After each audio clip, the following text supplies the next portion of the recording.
Spotted, maleta, nasa simbahan na rin pala. Nako, dito po sa post ng Bagong Pilipinas Update, may mga congressman dito na nagpunta sa isang simbahan na kung saan nakuhanan po ito ng litrato. Ang sabi ng mga nag-comment dyan, may pumaldo na naman.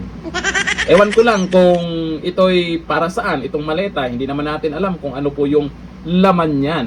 Pero alam nyo naman, sa issue po ngayon na maletang basura, baka naman basura din ang laman yan.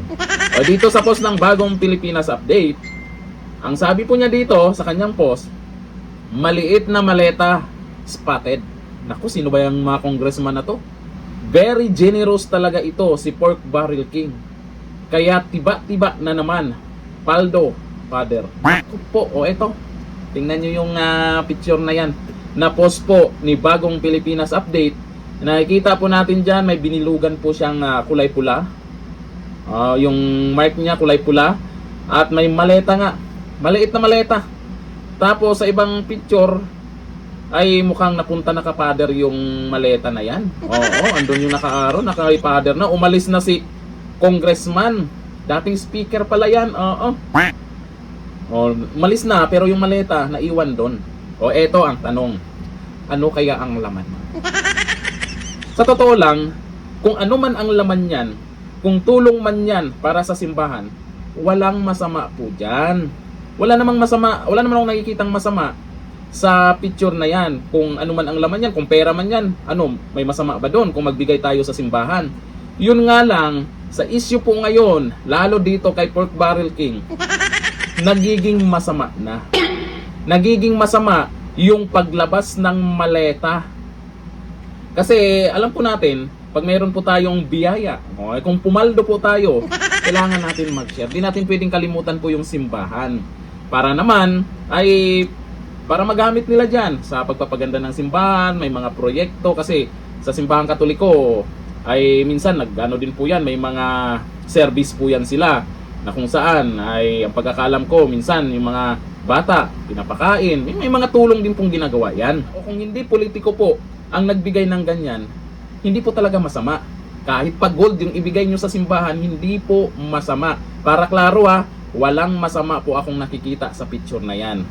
Yun nga lang, dahil po sa maletang basura na binuking nitong nakaraan, dahil sa mga kurap di umano na mga politiko, tapos eto pa, si Pork Barrel King pa ang nakita dyan, ay nagmumukhang masama. Ang nangyari, damay si Father.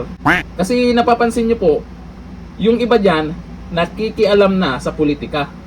May ibang pare, nangingialam na rin. Tapos nakikita mong ganito, may pamaleta, etong si congressman. Aba, alam na natin kung anong nasa isip ng taong bayan sa nakakita ng picture na yan. Iba ang iisipin nila kay Father. Kagaya na ito sa post po, ay pumaldo daw si Father. Tapos, alam nyo naman kung sino yung nandyan. Sa tingin nyo, ito, para sa inyo to, sa tingin nyo, masama ba ang ginawa ng congressman na yan? Masama ba ang ginawa niya?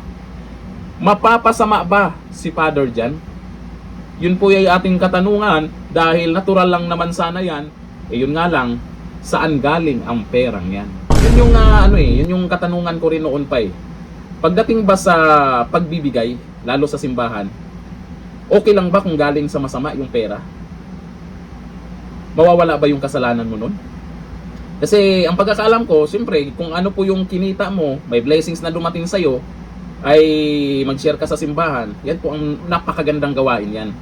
Lalo na yung sinasabing tithings, o yung 10%. Sa ibang simbahan naman, iba yung pamamaraan nila, pero may ganyan talaga.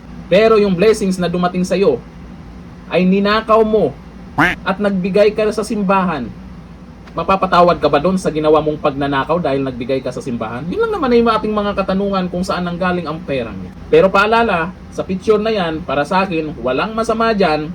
Yun nga lang, kung sino yung nandyan, kaya napapasama yung ginawa niya dyan.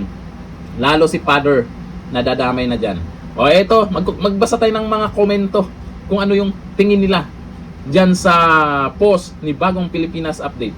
Sabi ni Myra Palma Gil in Cabo, na all may maleta. Sabi ni Grace Jaraula Salvador. Nakakahiya kayo bilang pare. Tingnan nyo, dama yung pare. Ito na nga yung sinasabi kong hindi naman pwedeng tanggihan ng pare yan. Hindi naman pwedeng tanggihan ng simbahan yan kung may magbigay ng blessings dyan. Kasi kailangan din nila yan para po sa serbisyo po nila. May mga tinutulungan din naman sila. Yun nga lang, saan galing yan? Sabi ni Eli Paclibar Banas, paldo na naman. Sino yung pumaldo? Sino sa tingin nyo ang pumaldo? May pumaldo, shiner niya yung napaldo, at yung nabigyan, paldo. Tama lang ba ang ginawa nila sa picture na yan? Comment tayo dyan. Hanggang dito na lang. Thank you. Bye-bye.